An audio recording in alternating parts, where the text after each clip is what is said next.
back to another episode of Lost in Austin. Today we are at the Lakeline Sam's Club. We are shopping a double batch for Instacart. The first part of this batch, as I mentioned, is going to be at Sam's Club. It's one item, but we need 5 units of that item. I believe it's some sort of protein shake. So we are going to go inside the Sam's Club, grab those 5 items, and then we're going to head to our second store, which is going to be HEB. I'm going to go ahead and pop up the order on the screen so you guys can see exactly what we're shopping for today and go along for the ride. It's really early. I think it's about maybe 8:30 a.m. at the time of this particular batch. So as you can see, the store is pretty empty. That is my favorite time to shop. I love to get in and get out. You don't have a whole lot of hassle, a whole lot of hustle and bustle. The employees are more readily available if you have any questions. So it's just a much more pleasant shopping experience, at least for me. I mean, if you're a person who's hypersocial and you like to be in, the hubbub, then maybe this isn't your favorite time to shop because you like to be amongst the people. But me personally, I am very task-oriented. I like to get in and get out, especially with all of the flu and the COVID that's going around. I want to try to limit my exposure if I possibly can. So anyway, as you can see, this is the protein drink that the customer wants. It looks like there's a Premier Protein, and I believe they're getting a cafe latte flavor of some sort. As I mentioned earlier, we need to get 5 units of this, so we're going to grab these 5 units. And once we've done that, we're actually going to take a trip around the store. Well, not the entire store. We'll just go take a look at the furniture. Looks like they have some new items in time for spring. So if you are doing a spring refresh and wanting to get some new pieces for your patio, Sam's Club is definitely the place to go. I was pleasantly surprised by the array of options that they had. My only issue is I currently live in an apartment. So unfortunately, as much as I would love to purchase some new patio furniture, I don't really have the space. So I have to live vicariously through you guys. So we got everything we need for this Instacart order. The last thing that we need to do before we move on and go take a look at furniture, we're going to go ahead and get the items scanned. And then once we have the items scanned, we will take a trip inside the store and we'll take a look at some furniture. So stay tuned.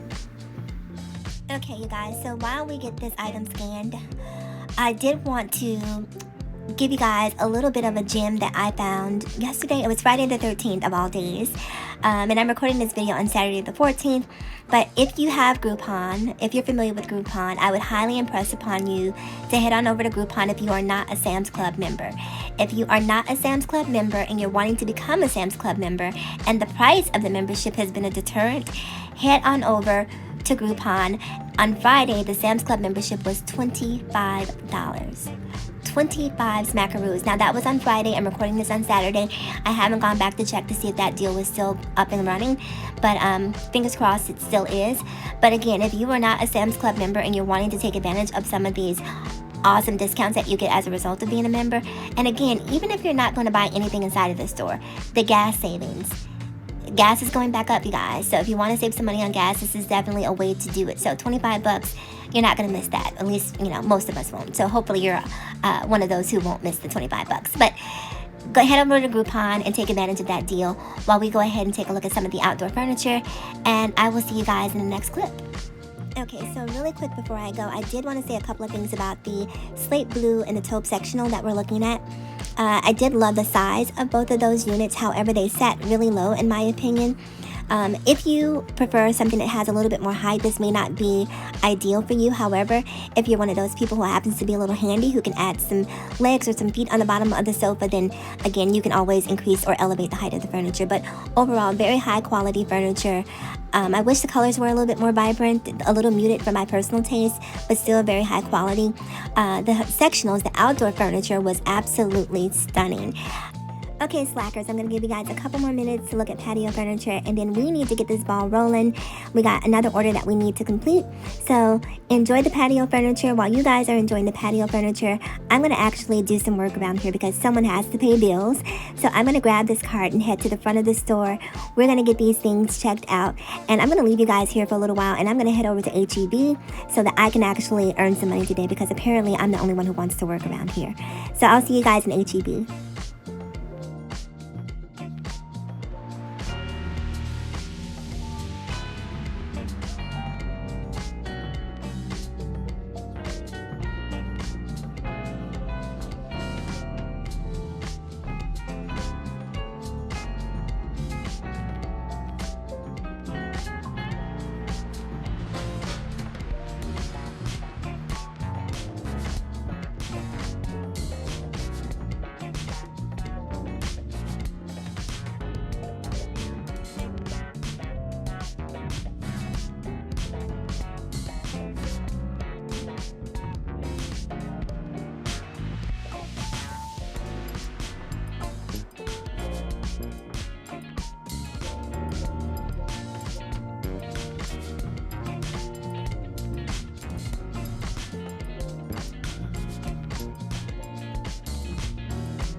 HEB. Let's take a quick look at this order so we can see exactly what we're shopping for. Looks like we have some snack foods, my favorite. We also have some eggs. Have you guys seen the price of eggs? I don't know if, chickens are more expensive to feed, if the chickens are on specialty diets as well. But my goodness, eggs have skyrocketed. But listen, I digress. So let's focus on this order. So looks like we have some snack food. We have some eggs, of course, some mac and cheese. I really like this order because it isn't one of those specialty orders for someone who's gluten intolerant or for someone who's vegan, which I am neither. So sometimes when you get those orders, they are very difficult to shop for because you are looking for things that you have no familiarity with. So this order, a lot of the things they're shopping for are things that I would actually buy for myself. So we like this order a lot. My only issue with this order, and shout out to all of my Instacarters. We're going to make that a word. If you've been doing Instacart, how some people can completely game the system. And let me tell you about what I mean when I say game the system. There are very often these people who live on the third floor of apartment buildings with absolutely no elevator, and they decide that they want to order from Instacart. And they don't just want groceries right on the third floor, they want 10 cases of water. Now, 10 cases of water is a lot, but what makes it even more insulting is very often the people who have these monstrous orders are usually the worst tippers. Now listen, here's my grievance. This is one of the reasons why recently I've stopped doing Instacart. I really only do it. I am a cherry picker supreme when it comes to Instacart. It has to be high pain and low distance or I will not touch it. I'll say it again. High value, low distance, or I'm not touching it. I don't care about how much I make. I'm not going to allow myself to be abused, and that is what a lot of the customers on this platform, in my opinion, are being allowed to do. So they'll live on the third floor and they want you to carry 10 cases of water up on the third floor. In the summer months, it is absolutely the worst, right? And so they'll order 10 cases of water, 10 cases of soda, all of these extremely heavy items, and they will not tip you accordingly. They will not tip you accordingly. And I often think to myself, I was thinking about it when I was doing an Instacart order. This is turning into a therapy session, you guys. I was thinking about it when I was doing an Instacart order. I thought to myself, if I go out to eat dinner, very often, or I shouldn't say very often, in most instances, unless the service was extremely subpar, unless the waiter or waitress was extremely rude, the server I should say, I typically tip 20%. 20%, right? So that means if my bill is $100, you're getting a $20 tip. What happens on Instacart is they're tipping probably on average maybe 10% at best. Now, the amount of work that goes into doing an Instacart, I don't think a lot of customers actually appreciate, because let me break it down for you guys. So you guys watch the video and listen to me talk. I'm just going to, as I mentioned earlier, I'm just going to turn this into a therapy session. When you are shopping on Instacart, you have to drive to the location, okay? So that's taking time and consuming gas, right? You get out your car, you walk into the store.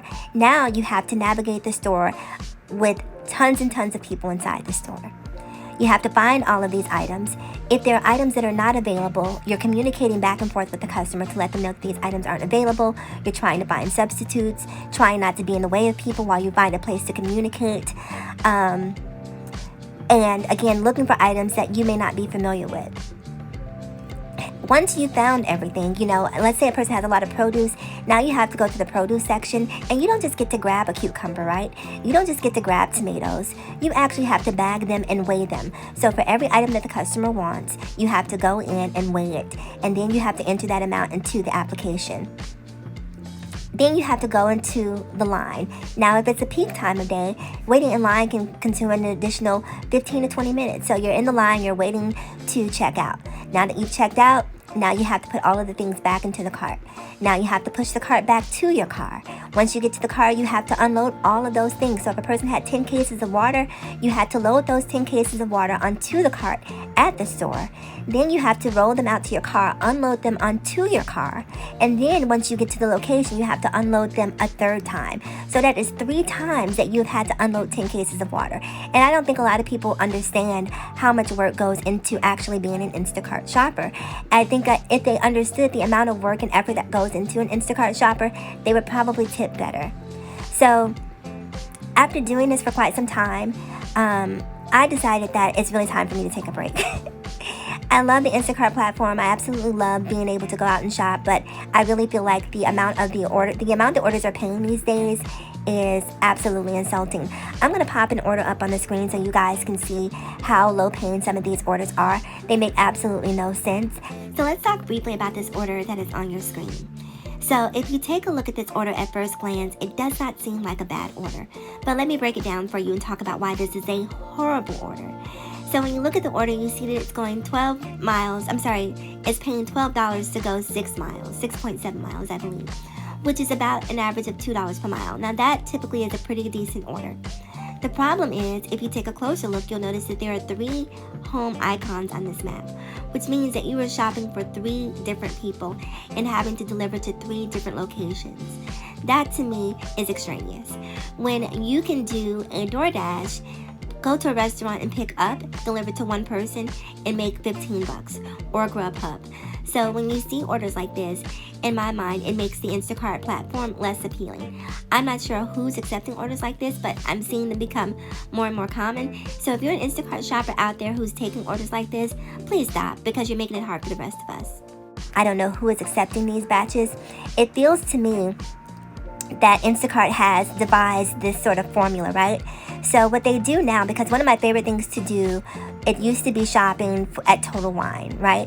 And the orders at Total Wine didn't require a lot of effort, because most people, when they're ordering alcohol, aren't ordering astronomical amounts of alcohol. You know, you have 5, maybe 10, maybe 20 items at the most of alcohol. And so you can grab that very quickly and be on with the rest of your day. But Instacart started to batch or group the Total Wine orders with orders from HEB. So essentially what they're doing is supplementing the low-paying HEB orders with the Total Wine orders. So as a shopper, you're almost being bullied by Instacart into taking an HEB order, when HEB orders pay, in my opinion, the lowest amount, and they require the most effort. If I could never set foot back in an HEB store for an Instacart order, I would be absolutely okay with that. So they started batching them together. So as a shopper, you're being forced to take these if you want to make money. But you're not really making money when you think about the time, energy, and effort that it takes to complete some of these larger orders. Let's say you get a 50-item order at HEB, and you get a 50-item order in the middle, the busiest time, at the peak of the shopping day, right? Let's say it's about 3 p.m. to 6 p.m. You're in there, people are everywhere. It is so uncomfortable. God forbid you have social anxiety or agoraphobia. You know, I don't know how you could possibly get through it. But it is a lot to do. And Instacart should pay the shoppers better. And so at the end of the day, it's a free market. So if they're not paying you well, you don't have to do it. And so that's the choice that I've made. I will not do it. I will not. And one of the reasons I can say that I won't do it is because I have other skills that pay me probably 3 times as much as what I'm able to make on Instacart, right? So I have a job that pays me 6 figures, so I'm okay with walking away from Instacart and just focusing on my career. Even though I really like the freedom of Instacart, it's just simply not worth the effort, and financially what you're getting out of it isn't worth it. It's not worth it, in my opinion. When you really add up the mileage that you're putting on your car, the gas that you're expending, the oil changes, the time in between batches, it's not a lot of money. It's not a lot of money, and it seems that the pay keeps getting lower and lower and lower. I recently qualified for the diamond status, I believe it's called, through Instacart, where you are getting these premier batches, and I'm here to tell you the premier batches are anything but. So anyhow, you guys, I'm gonna stop here. Let's continue doing some shopping. I'm sure you guys have heard enough of me griping for the last couple of minutes, but let's wrap this order up, and then I'll see you guys at checkout.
Okay, you guys, so we are almost done with this order.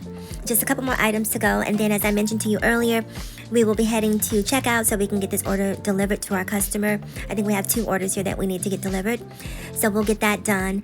I do have some footage of the drop-off, just out of respect to the privacy of my customers. I don't put a whole lot of footage of the drop-offs because obviously there is personally identifiable information, and I don't think that that would be fair to do to the customers. So I do not put a whole lot of footage, but you will see some, so you get to see what that drop-off process looks like as well. Some customers prefer that you knock on the door or ring the bell. Some customers have dogs, so they don't want the dogs to be agitated. Some customers have newborns, so they don't want the baby to be awoken. So in those instances, typically they'll leave notes on the application advising you not to knock, not to ring. Just simply leave the delivery items at the front door. Typically, if a customer has perishables or frozen goods, I do try to make it a point to notify them that the delivery was successful, especially if you're delivering frozen goods during the summer months or meat during the summer months. You don't want that sitting on someone's front porch for an extended period of time. So I do try to go the extra mile just to make sure that they are aware that the delivery has been completed. Otherwise, customers have a tendency to blame you if their groceries are left for, an hour or two. Speaking of that, since we have a little bit of extra time while we're checking out and finishing up this shopping excursion, I want to talk to you guys really quick about a recent incident. And maybe I'll start talking about my Instacart experiences here and just tell you guys exactly some of the pitfalls that you can experience. So while you guys watch the footage, listen to me rant. So I got an order through Instacart for Target, and the customer had maybe about 20 items on this order. So in most instances, when you do go to shop for a customer, you can count on 2 to 3 of those items at a minimum not being there. That's just the way it works. And every time an item is not there, you either have to refund the customer or you have to replace the item. And some customers are not fond of replacements because they want exactly what they ordered. So on this order through Target, the customer has a notation on the account that says refund, right? They don't want any exchanges, any replacements, just refund if the product is not there. So I go through Target, I shop for all 20 of the items, right? What was not available? There were a couple items that weren't available, but I was able to make replacements without incident, and that was cool. So when I get to the final item, and I saved this item for the last item because it was near the register, and I knew that having been a frequent shopper at Target. And that item was a Head & Shoulders dandruff shampoo. So here I go to the front of the store to grab the shampoo, and the shampoo that the customer wants, it comes in a set. So there's a shampoo and a conditioner, again, Head & Shoulders brand. And I want to say it was like a magnolia scent, but don't quote me on that. But they didn't have that particular product available. They had the same set available, only in an apple scented flavor, or an apple scented set. So even though the app said to refund the customer, I sent her a notification and I sent her an image saying, hey customer, this item is not available in your preferred scent. They do however, have it in this apple scent. So the customer responds to the pictures and the image and basically says that she doesn't want that scent, right? So at that point in time, I reiterated that they do have it available in the individual packages. They just don't have the set that you wanted. So if you want me to, I can grab the set. Now keep in mind, when you shop for Instacart, you're on a timer through Instacart. And also, the store is a little chaotic because it's a Sunday evening, everyone's shopping, so it's a pretty busy time. And also, keep in mind that the customer has a notification on her account that says, do not replace, refund. So I'm actually doing her a courtesy by even reaching out to her. So I wait a couple of minutes, I don't get a response, and since I didn't get a response from the customer, I just hit the refund button and send the customer the money back. I check out. As soon as I check out, hey, I hope you got the individual packaging. Well, no, I didn't get it because you didn't respond. So I can tell through her messages that she's agitated by the fact that I did not get it. But the reason I didn't get it is A, you didn't respond, and B, you have left a notice on your account to refund if a product is not available. So she's upset, she's agitated because I'm simply following her instructions. And she's like, well, is there any way you can go back in and get it? And I'm like, well, once you close a purchase on Instacart, there's no way for me to make a secondary purchase, because if you try to make a secondary purchase, then that will trigger a red flag on your Instacart account, and they will think that you're attempting to fraudulently use the card for your own personal gain.